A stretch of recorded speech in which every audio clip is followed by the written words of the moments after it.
သူကအောက်ထက်ကဒီဆိုင်မှာခဏခဏလာစားလေးရှိပြီးပတ်စံရှင်တိုင်းလဲမုံဖိုးအပို20ပေးလေးရှိပေမဲ့နောက်ပိုင်းပတ်စံကျက်လာလို့မုံဖိုးမပေးနိုင်တော့ပဲဆိုင်ရှင်ကသူ့ကိုကြည့်ရတာပိုထူးဆန်းလာတယ်လို့ဒီဈေးနှုန်းနဲ့ပဲပေးရတဲ့ဟင်းပွဲပမာဏကနည်းနည်းလာတယ်လို့တွေးမိတယ်အရင်ကဒီငရုတ်သီးစင်ကောဟင်းကိုမှာရင်အပြည့်ရလေးရှိပေမဲ့အခုတော့ပကံထဲမှာ3ပုံ1ပုံလောက်ပဲရှိတာကြောင့်စိတ်တစားဖြစ်ပြီးမိဖို့ချောင်ကမှားလုတ်လိုက်တာလားလို့တွေးကဟင်းပွဲပမာဏနည်းနေတဲ့အကြောင်းတွားမေးကြည့်တော့ဆိုင်ရှင်ကဘာမှမမားကြောင်းနဲ့ပေးတဲ့ဈေးနဲ့တန်တဲ့ဟင်းပမာဏကိုပဲရမှာဖြစ်ပြီးမူလဈေး35ရွမ်ပဲပေးထားလို့စရင်ထဲမှာ20ရော့နေတာမို့ဒီလောက်ပဲရမည်ကြိုက်ရင်စားမကြိုက်ရင်မစားနဲ့ဘိုင်းမဝဘူးထင်ရင်ပတ်စံထပ်ပေးဆိုပြီးပြန်ပြောလိုက်တယ်သူကတော့ဒီဆိုင်မှာစားနေတာ2နှစ်မကတော့ပဲအရင်ကအမြဲပကံအပြည့်ရကြောင်းနဲ့တာသမီမရှိတဲ့ဖိုးဖိုးဖွားဖွား2ယောက်စီးပွားရေးအဆင်ပြေအောင်ကူညီတဲ့အနေနဲ့ရောက်တိုင်းမိုးမိုး20အပိုပေးခဲ့တာပါဆိုပြီးစဉ်းစားနေတယ်ခရမ်းသီးစင်ကောတပွဲကအရင်ကအပြည့်ပေးနေရကနေအခုလိုလုံးဝနဲသွားတာအတိတ်ပဲမရှိဘူးဆိုပြီးဘေးပတ်ဝန်းကျင်ကတခြားဝိုင်းတွေကိုလှည့်ကြည့်လိုက်တဲ့အခါတခြားလူတွေရဲ့ဟင်းပွဲပမာဏကပုံမှန်တိုင်းဖြစ်နေတာကိုတွေ့ရတယ်သူဟင်းပွဲကလွန်ခဲ့တဲ့ရက်ပိုင်းကတည်းကနဲနေတာဖြစ်ပေမဲ့ဒီနေ့မှပိုဆိုးသွားပြီးတမင်တက်ပေးခြင်းတလူပေးထားတဲ့အရာတွေကထင်ရှားလို့နေတာကြောင့်ဒါဟာသူ့ကိုတမင်ရွယ်ပြီးလုပ်နေတာလို့သဘောပေါက်သွားတယ်သူကပကံထဲကအရေးအတွက်နဲနေတာကိုထပ်ပြောတော့ဆိုင်ရှင်ကပေးတဲ့ဈေးတိုင်းပဲဟင်းပမာဏရမှာမို့မူလဈေးပဲပေးထားရင်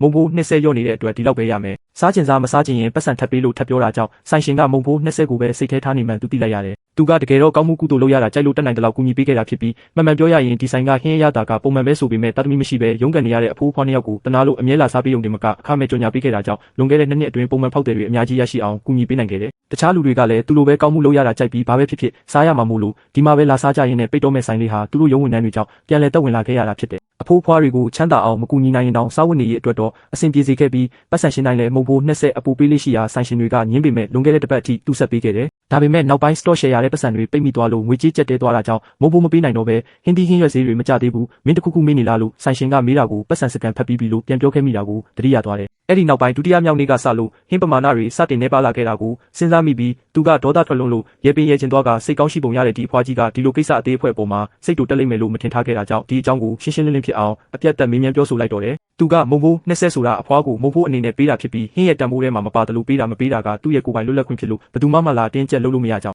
ဒါပေမဲ့မုံဖိုးမပေးလို့ဆိုပြီးဟင်းပမာဏကိုရှော့ပေးတာကတော့မှားတယ်လို့ပြောလိုက်တယ်ဆိုင်ရှင်အဖွားကလည်းဟုတ်တယ်မင်းကိုငါတို့အတင်းမတောင်းပဲမင်းဘာသာစေတနာဝန်ထမ်းပေးခဲ့တာဆိုပေမဲ့ဒီတစ်ပတ်ကြာမှဘာလို့မပေးတော့တာလဲအဖိုးကြီးကမုံဖိုး20ပိုရဖို့မြေပဲတွေပူကြော်ရတာဖြစ်ပြီးမင်း9ရက်ဆက်တိုက်မပေးတဲ့အတွက်ဟင်း9ပွဲပူချက်လိုက်ရတာကြောင့်ဒီရက်ပိုင်းအဖိုးကြီးခါးရီနာသွားရတယ်လို့ပြန်ပြောတယ်အဖွားကစေးဖို့တင်50ကုန်သွားတာမို့ဒါတွေဟာမင်းကြောင့်ပါလို့ဆက်ပြောတော့ဘေးနားကလုတ်ဖို့ကိုင်ဖက်တယောက်ကဒီလိုဖိုးကြီးဖွားကြီးမျိုးကကိုင်တွေရအခက်ဆုံးမှုကန်စားတာပဲမှတ်လိုက်တော့လို့စာပို့လာတယ်သူကစိတ်တူမိပေမဲ့ဒါကအမှန်တရားဆိုတာသိနေတယ်လို့သူ့စာတိမှလည်းသုံးပြီးဆိုင်ကမောင်းပြီးလူတွေကိုလိုက်တိုက်ကကလေးတယောက်ကိုထိခိုက်အောင်လုပ်ပြီးရှော့ကြီးမပေးချင်လို့ယူနီဖောင်းဝတ်ဝန်ထမ်းတွေရောက်လာချိန်မှာမြေကြီးပေါ်လဲချကတေးတော့မယ်လို့ဟန်ဆောင်ခဲ့တဲ့အဖိုးကြီးရှိခဲ့ပူတာကိုတတိယသွားတယ်သူကမင်းတို့ကတသမီမရှိတာမို့ဘယ်သူမှခေါင်းပုံဖြတ်လို့မရဘူးလို့တွေးမိပြီးရှော့ပေးထားတဲ့ဟင်းပမာဏကိုပြန်ဖြည့်ပေးစရာမလိုတော့ပဲဒါဟာနောက်ဆုံးအကြိမ်ပေးလိုက်တဲ့မုံမိုးဖြစ်ပဲသဘောထားလိုက်တော့မယ်လို့ပြောလိုက်တယ်ဆိုင်ရှင်အဖွားကမင်းကရုံးဝင်နှံလုပ်နေပြီးတင်းချတော့မတွက်တတ်ဘူးလား9ရက်စာအတွက်140နဲ့အဖိုးကြီးရဲ့ဆေးပိုး50ပေါင်းရင်109ဆဲကြတင်တာမို့ပူတာမလို့ခြင်းပဲထိုက်တန်တာပဲယူမယ်လို့ပြန်ပြောတယ်သူက2နှစ်လုံးအခမဲ့ကြော်ညာပေးပြီးဆိုင်ပြန်လဲတက်ဝင်လာအောင်စေတနာနဲ့ကူညီပေးခဲ့တာကိုအခုလိုကျေးဇူးကမ်းတာခံလိုက်ရလို့မျက်စိပွင့်သွားရပြီးလွန်ခဲ့တဲ့2နှစ်ကပေးခဲ့သမျှစိတ်တက်တဲ့ပတ်စံတွေကိုလှူလိုက်တယ်ပဲသဘောထားလိုက်တော့မယ်လို့စဉ်းစားကလုတ်ဖို့ကိုင်ဖက်တယောက်စီက200ခဏငါပြီးအဖွားကြီးကိုပေးလိုက်တယ်အဖွားကြီးက200ရပြီငါတို့မင်းစီကအနိုင်မယူပါဘူးဆိုပြီး109ဆဲယူကကျန်တဲ့30ရွမ်အတွက်တရှုတထုတ်ပြန်ပေးလိုက်တော့သူကအတော်လေးဈေးပေါ်လာတဲ့စီးပွားရေးပဲလို့ဆိုကဒီလိုကန်ဆိုးလို့တဲ့နေရာကိုနောက်ဘယ်တော့မှခြေတလန်းမှမနှင်းတော့ဘူးလို့ဆုံးဖြတ်လိုက်ပေမဲ့ဒီကိစ္စကဒီမှာတင်ပြီးမသွားခဲ့ပါဘူးအဲ့ဒီနေ့ကစလို့သူကအိမ်မှာပဲဟင်းချက်ပြီးကုမ္ပဏီကိုယူလာကစပွဲမှာတင်တက်တောင့်တက်တာစားလေးရှိပြီးမှန်မှန်ပြောရရင်သူချက်တဲ့ဟင်းကအဲ့ဒီဆိုင်ကဟင်းထက်အများကြီးပိုရတာရှိတယ်ပတ်စံလဲစုမိတယ်လို့တလားဆက်တိုက်ထမင်းဘူးယူလာတာကြောင့်အရင်ကဖြစ်ပျက်ခဲ့တဲ့အဆင်မပြေတာတွေကိုမေးလူနီးပါးဖြစ်သွားခဲ့ရုံမကစတော့ရှယ်ယာကနေလည်းပတ်စံတွေအများကြီးမြက်ခဲ့တယ်ဒါပေမဲ့တနေ့မှလုတ်ဖို့ကိုင်ဘက်တွေကသူ့ကိုထမင်းဘူးအတွက်ကျေးဇူးတင်ကြောင်းမုတ်ဖိုးတွေအများကြီးရလို့ဝက်ပေါင်းကြက်ပေါင်နဲ့နံရိုးဟင်းတွေအပြင်30တန်အေးတွေပါအဖွဲတစ်ဖွဲလုံးကိုဒါမျိုးကျွေးနိုင်တာလားဆိုပြီးချီးမွမ်းကြရသူကတော့ပါဇက်အဟောင်းသားဖြစ်သွားရတယ်တကယ်တော့လုတ်ဖို့ကိုင်ဘက်တွေကိုထမင်းဘူးလာပို့ပေးနေသူဟာအဲ့ဒီအဖိုးဖွား2ယောက်ဖြစ်နေပြီးသူတို့နားရောက်လာတဲ့အမြဲတမ်းသူမများစီကအခွင့်အရေးယူတတ်တဲ့လီစုဖုံးကအိမ်ကကလေးတွေအတွက်ထမင်းဘူး9ဘူးထပ်ထုတ်ပေးဖို့ပြောလိုက်တာကြောင့်သူကလီမမောက်ကိုဘာမှကျွေးတာမဟုတ်လို့ကိုဘာသာမလားဆိုရင်ပတ်စံကိုယ်တိုင်ရှင်းရမယ်လို့အပြက်ပြောလိုက်ပေမဲ့လီစုဖုံးကတော့စိတ်မဝင်စားပဲထမင်းဘူးကိုယူသွားတယ်သူကလုတ်ဖို့ကိုင်ဘက်အားလုံးကိုထမင်းဘူးတွေဟာသူမပေးတာမဟုတ်တယ်လို့ကျွေးတာလည်းမဟုတ်ကြောင်းရှင်းပြပေမဲ့ဘာမှမသိတဲ့လူတွေကတော့စားနှင်းလိုက်ကြတယ်အဲ့ဒီနောက်အဖွားကြီးကသူ့စီလာပြီးကုမ္ပဏီအတွက်အမြင့်ဆုံးအဆင့်ထမင်းဘူး318ဘူးနဲ့အေးတွေအတွက်စုစုပေါင်း80နဲ့286ရွမ်ကျတင်ကြောင်းမုံဘိုးအပါဝင်စုစုပေါင်း88 616ရွမ်ပေးရမည်လို့တောင်းဆိုလိုက်ရအဖိုးဖွားတွေရဲ့ရှက်ရှုံးမှုမရှိတဲ့လုပ်ရက်ကြောင့်သူအံ့အားသင့်သွားရတယ် အဖွားကြီးကသူ့ရဲ့ WeChat မှာ stock share မျက်ကြောင်းတင်ထားတာကိုတွေ့လို့လာတောင်းတာဖြစ်ပြီးသူကတော့အဲ့ဒီလူတွေကို WeChat မှာဘလော့ကိုမေးသွားခဲ့တာကိုနောက်တရသွားတယ်သူကအစားတောက်လုံးဝမမှာခဲ့ကြောင်းဘသူကမှလည်းကြွေးမိလို့မပြောခဲ့ကြောင်းပတ်စံကိုမြစ်ထဲပစ်ချရင်ပစ်ချမိဖြစ်ပြီးသူတို့စီဘာမှပေးစရာမလိုပါမကျေနပ်ရင်ရဲတိုင်လိုက်ပါလို့ပြန်ပြောလိုက်တယ်အဖွားကြီးကသူ့ကိုမိဘမှာဆုံးမတာပါဆိုပြီးဆဲဆိုကသူတို့မှညမအိပ်ပဲချက်ထားရတာကြောင့်ဒီထက်မကပေးရမည်လို့ပြောရသူကမှာယူထားတဲ့အထောက်ထားပြခိုင်းတော့အဖွားကြီးကအရင်နေ့ကဆိုင်မှာလာပြဿနာရှာလို့ထိခိုက်သွားတာတွေအတွက်ရော်ကြီးပေးရမည်ဆိုပြီးညံစင်လိမ့်လေတောင်းဆိုတော့တယ်သူကလည်းရဲကိုဖုန်းဆက်ခေါ်လိုက်တော့ရဲရောက်လာတဲ့အချိန်အဖွားကြီးနဲ့အဖိုးကြီးကဒီကောင်မလေးကထမင်းဖိုးမပေးဘဲညင်းနေကြောင်းပတ်စံမရရင်ကိုဒဏ်ရာရအောင်လုပ်လိုက်မယ်ဆိုပြီးရန်ကားပါတော့တယ်စိတ်လိုက်မှန်ပါမလုပ်ပါနဲ့ပြောစရာရှိရင်ကောင်းကောင်းပြောပါရှောက်မလုပ်ပါနဲ့ဆိုပြီးဝန်ထမ်းတွေကတားနေချိန်မှာပဲ boss ကအရေးကြီးတဲ့ဖောက်တွေရောက်လာတော့မယ်မို့အမြန်ရှင်းပေးဖို့မှာတယ်သူလည်းရဲနောက်လိုက်ပြီးရဲစခန်းမှာကိစ္စသွားရှင်းဖို့လုပ်ရကတမိကိစ္စကူညီပေးပါအောင်လို့မှာခဲ့တယ်ရွှန်8000နီးပါးရှိတဲ့ထမင်းဘိုးကိုသာငြိမ်ခံလိုက်ရင်နောက်နေ့သူ့အိမ်မှာလာအိပ်ပြီးလှုပ်ကြွေးခိုင်းတော့မယ်မို့ဒီတက်တက်လွတ်တော့မယ်မဟုတ်ဘူးလို့သူကစဉ်းစားနေချိန်မှာအဖိုးဖွားတွေကတော့အသက်ဆက်ရှင်လို့မရတော့ဘူးဆိုပြီးငိုယိုနေကြတယ်ရဲကအဖိုးဖွားနှစ်ယောက်ကိုဒီလိုလုပ်တာမတရားကြောင်းအေးစစ်စစ်ရှင်းကြဖို့နဲ့လင်းရှောင်းရှောင်းမှာတာဝန်မရှိလို့တပြားမှရှော့စရာမလိုပဲစားထားတဲ့လူတွေကပဲပတ်စံရှင်းရမယ်လို့ပြောလိုက်တယ်ဝန်ထမ်းတွေကတော့ရှောင်းရှောင်းကအပြင်မှာပြဿနာတွေရှာလာလို့ကုမ္ပဏီပါဒုက္ခရောက်ရတာဆိုပြီးသူ့လာစားတွေကနှုတ်ပြီးရှော့ခိုင်းဖို့ boss ကိုအဆိုပြုကြတယ်လို့ဘယ်သူမှလည်းသူ့ကိုအဖက်မလုပ်ချင်ကြတော့ဘူး boss ကကိစ္စတွေကိုငြိမ်အောင်လုပ်ပြီးရဲပြောတဲ့အတိုင်းပတ်စံရှင်းခိုင်းတာကြောင့်လူတိုင်းတိတ်တဆိတ်ပတ်စံရှင်းလိုက်ကြပေမဲ့အဲ့ဒီနေ့ကစလို့သူ့ရဲ့ကုမ္ပဏီဘဝကခက်ခဲလာခဲ့တယ်ပရင်တာသုံးရင်အမားတက်လမ်းလျှောက်ရင်ရေကွက်နှင်းမိပြီးလဲကျရေသွားခတ်ရင်ရေကုန်နေတတ်တယ်လို့အစည်းအဝေးမှာစကားပြောရင်လည်းဘယ်သူမှအဖက်မလုပ်ကြတော့ဘူးဒါအပြင်လီဆူမေးကလည်းမိသားစုမှာအဆင်ပြေအောင်လုပ်တယ်ဆိုပြီးစာရီပို့ခဲ့ရတဲ့အပြင်ညတစ်ခေါက်မှာဖုန်းဆက်ပြီးကလေးငိုတန်တွေကိုနားထောင်ခိုင်းပါတော့တယ်သူကရင်ဘတ်ထဲမှာဒေါသတွေပြည့်ပြီးအိမ်ပြန်လာရရုံမကညဘက်ဆိုရင်လည်းလီဆူမေးရဲ့စိတ်ပိုင်းဆိုင်ရာနှိပ်စက်မှုကိုခံနေရတာကြောင့်နှုတ်ထွက်စာကိုခေါင်းထဲမှာအကြိမ်တရာမကရေးခဲ့မိပေမဲ့ဒီ project ပြီးလို့ကော်မရှင်ရတဲ့အထိပဲပြီးခံတော့မယ်လို့ဆုံးဖြတ်ထားတယ်အဲ့ဒီအချိန်မှာအဖွားကြီးကသူ့စီရောက်လာပြီးမင်းမဖို့မပေးခဲ့တဲ့အတွက်မင်းရဲ့လုပ်ဖို့ကင်ဘတ်တွေပေးထားတဲ့စုစုပေါင်း6000ကျော်ကိုပေးရမယ်ငါတို့မှာကျွေးမွေးရမယ့်လူကြီးတွေရှိတယ်လို့ပြန်တောင်းလိုက်တယ်သူကပတ်စံမပေးနိုင်ကြောင်းနဲ့အဖွားကြီးတို့မှာတသမီမရှိတာဘာလို့လိမ့်တာလဲလို့ပြန်ပြောတော့အဖွားကြီးကပတ်စံမပေးရင်အိမ်မှာပဲတက်တက်လုံးလာနေပြီးလှုပ်ကြွေးခိုင်းမယ်လို့ကြိမ်းသွားတယ်အဲ့ဒီအချိန်မှာပဲသူ့အိမ်ရှိမှာအသက်ကြီးကြီးအဖိုးဖွားနှစ်ယောက်ရောက်နေတာကိုတွေ့လိုက်ရပြီးသူတို့ကလင်းရှောင်းရှောင်းဆိုတာမင်းလားငါတို့ကိုစားစရာချက်ကျွေးဆိုပြီးမောက်မာစွာပြောကြတယ်တကယ်တော့ဒီအဖိုးဖွားတွေဟာလီဆူမေးရဲ့ရောက်ခမတွေဖြစ်ပြီးလီဆူမေးကရှောင်းရှောင်းစီကနေတလစာလှုပ်ကြွေးမှုယူရမယ်လို့ခိုင်းလိုက်တာဖြစ်တယ်သူကတော့မာယာကိုမာယာနဲ့ပဲတုံ့ပြန်ဖို့စိတ်ကူးရသွားပြီးအဖွားကြီးကိုအိမ်ထဲကလူတွေဟာသူရှာပေးထားတဲ့ဖောက်တယ်တွေဖြစ်ကြောင်းအပြန်အလှန်အခန့်လိုက်ကြဖို့ပြောပြီးအိမ်ထဲကလူတွေကိုလည်းဆိုင်မှာသွားစားရင်လေးပေးဆက်လဲပါတယ်လို့ဘိုင်းမဝမချင်းအလကားထပ်တောင်းစားလို့ရကြောင်းမြောက်ပင်ပြောဆိုလိုက်တယ်လီဆူမေးရဲ့ရောက်ခမတွေကလည်းပတ်စံကိုချွေးမဖြစ်သူရှောင်းရှောင်းကရှင်းမယ်လို့ထင်ပြီးဆိုင်ရှင်အဖွားကြီးနဲ့အတူဆိုင်ကိုလိုက်သွားကြတာကြောင့်သူလည်းရုံမာသူချင်းချင်းရှင်းကြပါစေဆိုပြီးအေးဆေးဖြစ်သွားခဲ့တယ်ဒီလူတွေရဲ့ရှုပ်ရက်ခတ်မှုကကြောက်စရာကောင်းလို့သူကဒီနေ့ပဲအိမ်ပြောင်းဖို့အမြန်ဆုံးဆုံးဖြတ်လိုက်ရပတ်စံရှိတာကြောင့်တနာရီတောင်မပြည့်ခင်မှာအိမ်အသစ်စာချုပ်ချုပ်ပြီးပစ္စည်းတွေပါအကုန်ပြောင်းရွှေ့နိုင်ခဲ့တယ်ခဏကြာတော့လီဆူမေးရဲ့ရောက်ခမတွေနားနဲ့ဆိုင်ရှင်အဖွားကြီးတို့ရောက်လာပြီးတကားအမြန်ဖွင့်ငါတို့အိတ်ချင်ပြီးအဖေမရှိအမေမရှိတဲ့ကောင်မလေးကငါတို့ကိုဘာမှမလုပ်ရဲပါဘူးဆိုပြီးတကားကိုလာရောက်ခောက်ကူစားကြတော့တယ်စူဖုံးကရှောင်းရှောင်းဟာကုမ္ပဏီပိုင်ရှင်ကိုပါပြစ်မှားထားပြီးဘယ်သူမှမပေါင်းတာမို့လုံးဝမောက်မရဲတော့ဘူးမနှက်ဖြန်ကစလို့ကကွက်အဖွဲတစ်ခုလုံးကိုပါဆိုင်မှာအလကားသွားစားခိုင်းမယ်လို့တွေးခဲ့တယ်သူတို့ကရှောင်းရှောင်းစီကနေအကျိုးမြတ်တွေအကုန်ပြန်တောင်းမယ်ဆိုပြီးရောက်လာချိန်မှာတော့အိမ်တအိမ်လုံးအထုပ်ပိုးပြင်ပြီးပြောင်းသွားတာကိုတွေးလိုက်ရပေမဲ့ရေနဲ့မိပါသေးတာမို့ဒီတိုင်းပဲဆက်နေပြီးစောင့်မယ်လို့ဆုံးဖြတ်လိုက်ကြတယ်အဲ့ဒီနေ့ကစလို့အဖွားကြီးစီကမနက်တိုင်းသုံးဆွဲထားတဲ့ဘေစာရွက်တွေအချိန်မှန်ရောက်လာခဲ့ပြီးရာကနန်းမဟုတ်တော့ပဲအရေးကြီးတဲ့ပင်လယ်စာတွေနဲ့ဈေးကြီးတဲ့အရက်တွေကိုပါမှာစားကြတာကြောင့်စုစုပေါင်း6,800,000ကျော်အထိကုန်ကျသွားခဲ့တယ်